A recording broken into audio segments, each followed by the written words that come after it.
1 year ago today was the worst day of my entire life. It was an awakening that I personally did not expect. My whole world was totally shattered in one moment. And betrayal on levels that I can't even begin to even unpack or even still fathom the levels of betrayal that I've experienced. I don't even know much people, to be honest, that have gone through the levels of betrayals that I've went through and deception. For people that still don't feel bad today.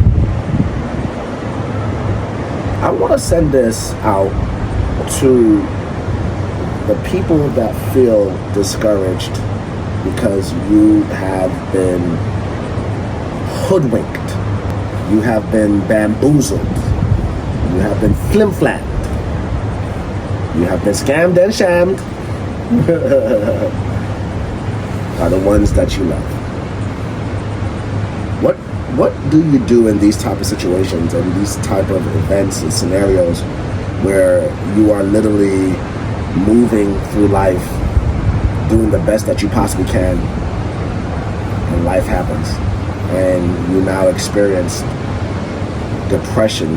You know, I went from happy to instant depression, and that depression compounded week by week by week by week, and went to one of the worst levels of depression I've ever gone through in my entire life. Never have I ever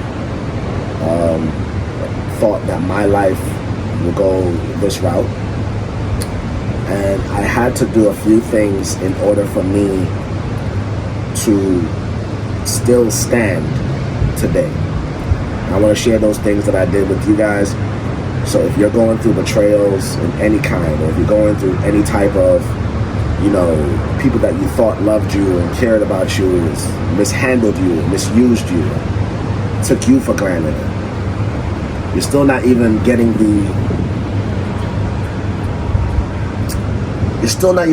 what you deserve. You're not getting the real restitution that you deserve.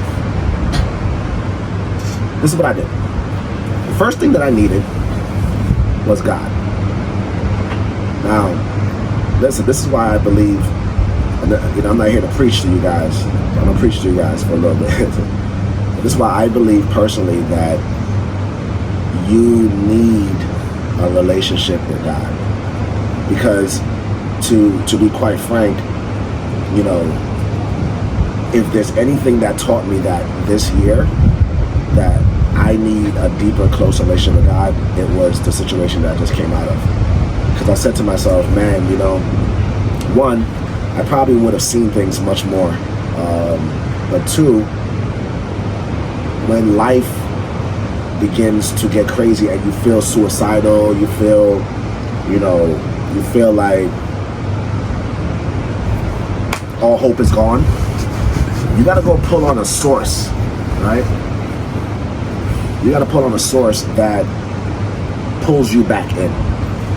And that's what God is for me, grounds me. I didn't go reckless, I didn't go crazy, I didn't go out and try to do the most toxic things to try to get myself back together. I just trusted that God had a better plan for me. That obviously His ways is above mine, and He gave me a path and a vision that it was already ordained for my life. And He knew I was going to go through this. So this has to be a part of the journey. This has to be a part of the process. He had to have allowed this level of deception and betrayal to happen in my life in order for Him to get the glory, in order for me to be the best version that I possibly can be. So that's the first thing. Second thing, my close friends. I have a strong support group. People that have checked up on me, Now, of course, you got people that, they just want to hear the details, right? I mean, you got those, of course, they call just to hear what the details is, and then that's that. You probably never hear from them again. I'm not talking about that. You will get that. Trust me. Don't feel no way about it. There's people just wanted to know information. I'm talking about the ones that actively reaches out to me, actively calls me, actively make sure that I'm good, make sure I'm in a good headspace, make sure I'm not going crazy. There were times where I was like, I guess jail is not that bad. You just have thoughts in your head, people that have to remind you, like, no, you're John. You got to think higher than these people. You got to do better than these people. You got to, continue with a higher level of moral and ethics, and they reminded me constantly of who I am. They heard me say many times, I'm Jon Manning, I'm Jon Manning, I'm Jon Manning, I'm Jon Manning. And there was some times during this past year that I didn't feel like what I was saying. And they were the ones that said, remember, you're Jon Manning. There was one particular day I was going to go crazy. My guy said, yo, remember where you're going to be in the next 5-10 years. Go above that. My friends has been such an amazing support group, and, I'm grateful for them. Third thing is therapy. Listen, I never would have thought that I would be in therapy. It's so funny because if you know me, you did not see me in therapy. I was the one that's probably going to be like, I ain't doing no therapy. Guys, I've been in therapy every single week for the past year, and I have no desire of coming off. Like, there's just certain things that happens in your life that makes you say, yo, I need therapy. I can't get through this. I'm gonna need somebody to talk to me and give me what I need in order for me to make it to the very next week. I can't even afford to see my therapist once a month. Get me together to the next week. That has helped me out in such tremendous ways, where I can be able to just be totally honest and express myself in terms of like how I'm really feeling and what was done and how I should process things and what should I do here. She tells me what I need to hear, not what I want to hear. Shout out to Mom also, Mom Nina. I mean, my support system, they're almost like therapists for me also. Like O'Dane or Yan, all just the people that's been around, man. They've also just been there counseling me and talking to me and just making sure that I'm good. Fourth thing is my goals. I said last year, and actually I should have a shirt. This shirt says you left the table and I still ate. But what I should have also is the goal is still the goal. I said that last year because when I said to the team last year that we are moving to West Palm Beach, show West Palm Beach. When I said we're moving to West Palm Beach, and then on October 20th, 2022, I experienced the most craziest thing that ever happened. The goal was still the goal.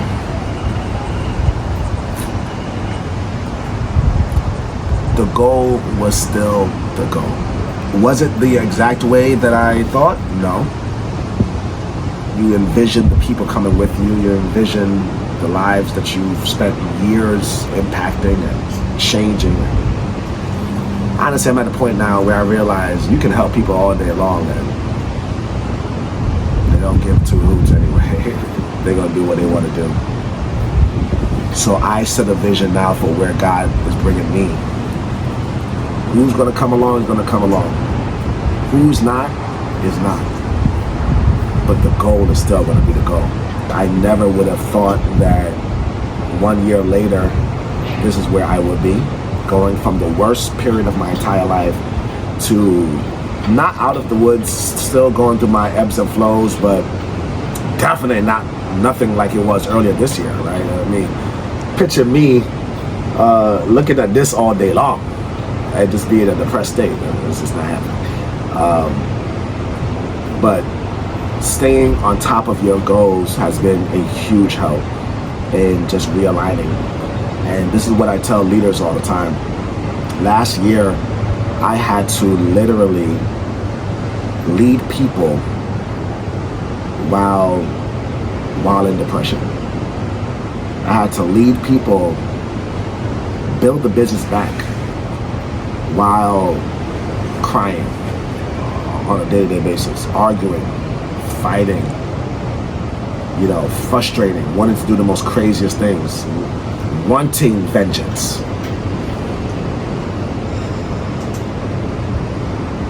I still have not sought vengeance,